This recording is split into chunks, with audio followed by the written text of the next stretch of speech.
আপনারা দেখেছেন গতকাল প্রধান উপদেষ্টা মহোদয়ের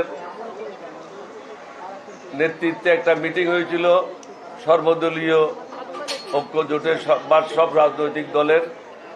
যে কোনো কারণে হোক আমরা সেখানে উপস্থিত থাকতে পারি নাই, যার জন্য সরকারের পক্ষ থেকে একজন উপদেষ্টা দুঃখ প্রকাশ করেছেন এবং তিনি বলেছেন আগামীতে কখনো এই ধরনের ঘটনা ঘটবে না। সুতরাং এটা নিয়ে আর কোনো কথা বলতে চাই না।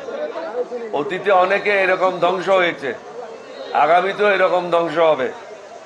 যে অন্যের জন্য গর্ত খোদাই করে পরবর্তীতে সে নিজেই ওই গর্তে পতিত হয়।